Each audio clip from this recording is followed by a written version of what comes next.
Hi there, and welcome to the SightReader options page. This is where we set up our options for all 4 modes of sight reading. These modes include the scrolling sight reader and the 2, 4 and 16 bar static sight reading tools. You can set this under the modes on the menu.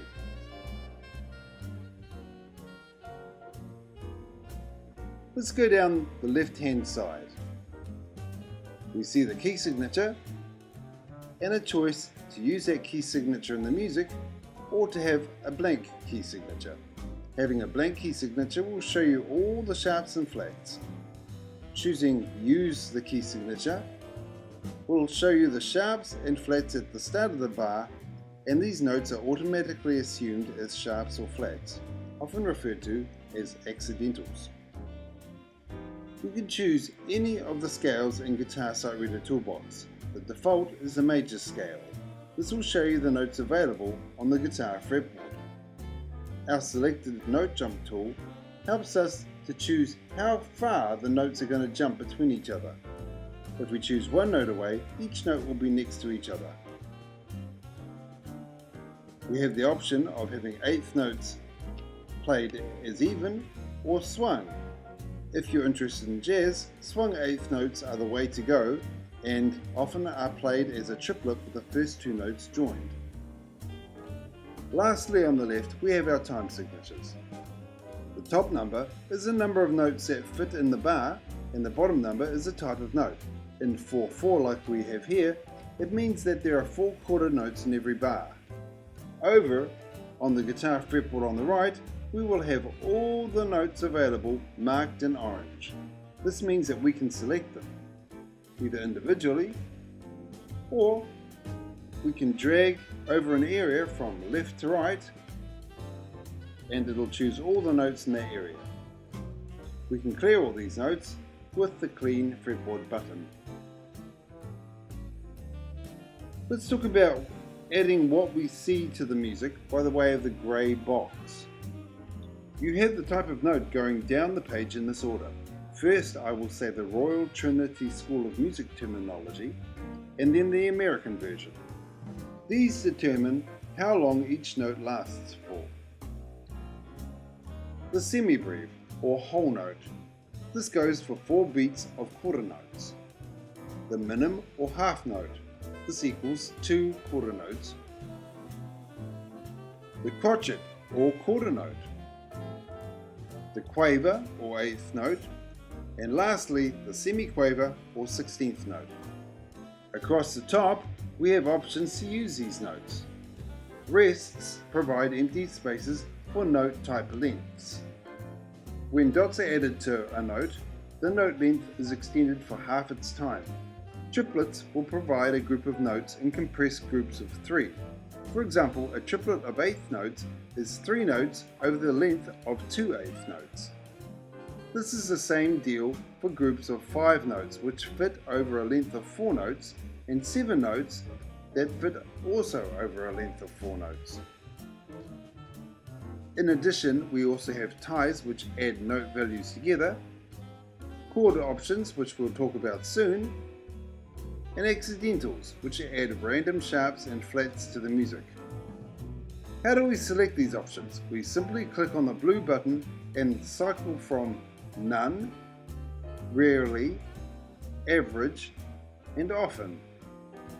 You may have set up a great number of things to go into the music, and you certainly shouldn't be bothered by setting it up each time. This is why we have presets. I'm going to make a preset and select only quarter notes. I'm then going to save it as a preset.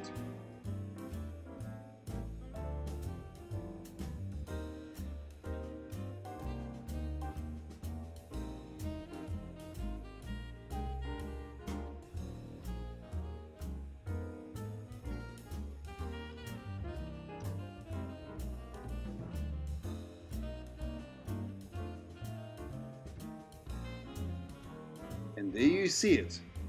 I've added it to the list, available for me to call up whenever I want to practice it. Let's recall a preset. Simply select one and press the little load triangle on the top. Let's delete our little example. We select it, and press the minus button at the bottom of the preset box.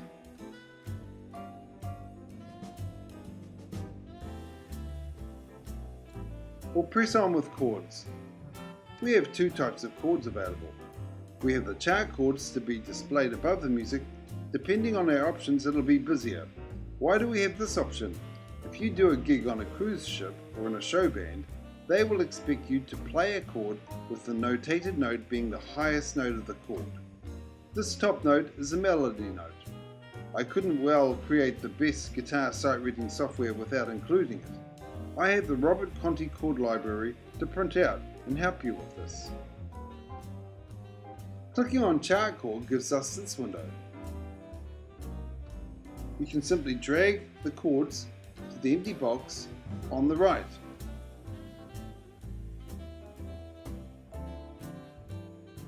This will be your list. You can also add any other chords from the bottom here into the box. This list will be the selection of chords that will be thrown at you. Clicking on the Notation Chords label will show a box like this. This will take chords from any of your chord libraries, and if any of the chord shapes match your note selection, and depending upon your blue button settings, these will appear as music along with the single notes. If I click, you can view the chord library for this. And you can either just exit it, or you can press X. Still there? Let's quickly run to the last thing, the menu. Under Instruments we see our X choices, as you know. On Sight Reading Mode, we can choose our tool. We can import our presets from a file or from a website, or we can export our presets to the desktop, or even we can send it to the website, which I'll get and add to our list of presets to download in the Community Manager. When we read guitar or bass music, it actually sounds one octave lower than the music, as when played by a piano. Therefore, guitar and bass are known as transposing instruments. You also get trumpets and saxophones. They also are transposing instruments. So we can have it played as music written for guitar sounds one octave lower than written, or concert pitch, the music plays as written. For concert pitch, I would recommend playing 12 frets up from your selected notes. We have also set the bass here to play the bass notes of the chart chords. At the end, we also have a choice to use different instrument sounds for our music. And at the very end, we have 3 help videos which I'm making now. I would suggest checking out the other 2 videos, which are quite short, and these are using the SightReader tools, and the other is check out deep rhythm editing. There's some more features in here, and I'll see you next time. Ciao!